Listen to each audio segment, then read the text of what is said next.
My name's Elizabeth Laird, and I'm the author of this book, The Prince Who Walked with Lions. And I'm really excited about it because it's been shortlisted for the Scottish Children's Book Award, which is a great honour. So thank you to the Scottish Book Trust and for all you people for reading it.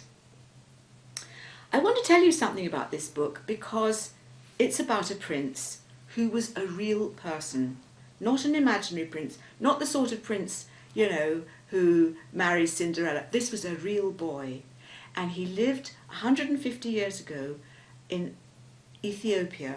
It was called Abyssinia in those days, and it's in Africa.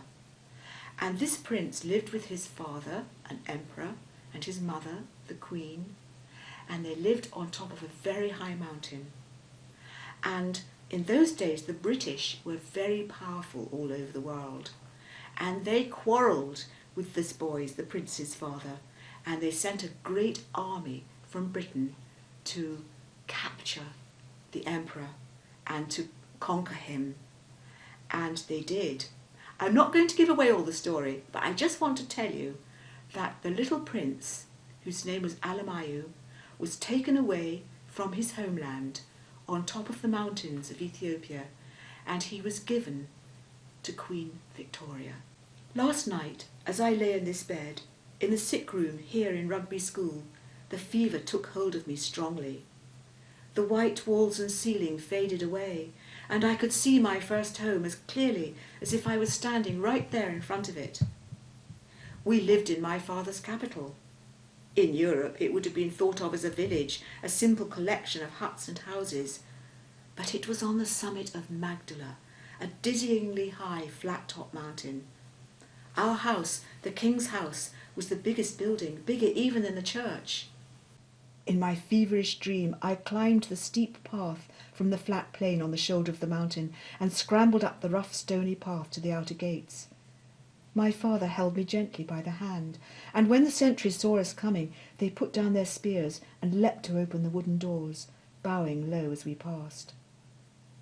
The side of the mountain of Magdala rose in a sheer wall of stone on our right. On our left, a cliff plunged down from the narrow path, and when I remember this, the nightmare begins.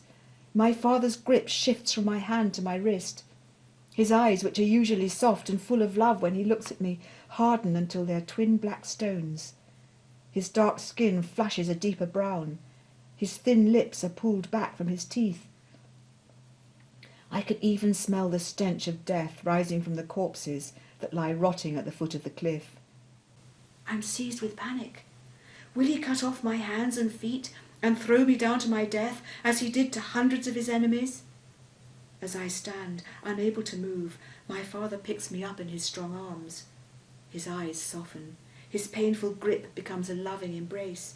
He holds me to his chest, and as I draw in my breath to sob, he strokes my hair and murmurs in my ear, "You are a prince of Abyssinia. Never let them see you cry." I fling my arms round his neck and swallow my tears, and for a moment all comfort and all safety and all love are there. Then, as we stand on the perilous path, the ground beneath my father's feet starts to crumble, and there's a roar as the cliff gives way. He can't hold me any more. "Alamayu!" I hear him call, and then I'm falling, all alone. The memory dream ends there. I land back in my bed in the cold middle of this cold island of England. The fever has gone, the nightlight has burned out, and the night nurse is asleep and snoring in the armchair, with the grey light of dawn creeping in through the crack between the curtains. The clock on the school tower chimes 6. Magdala, I whisper to myself. I lie with my eyes shut, trying to transport myself back there again. I know that if only I can reach the top of the path and pass through the inner gates, I can run out onto the broad flat top of the mountain to the gate opening in the fence that surrounds our compound. Smoke from the cooking fires will be steaming out through the thatch of the kitchen huts behind the main house.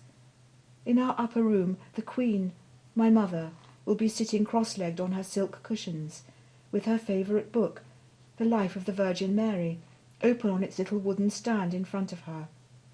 Her lips will be moving soundlessly as she reads. She'll reach forward to turn the heavy parchment page, but then she'll see me, and her arched brows will rise, and she'll open her arms, and I'll run into... I'm so nearly there. I so nearly reach her, but however close I try to come, I can't see my mother's face.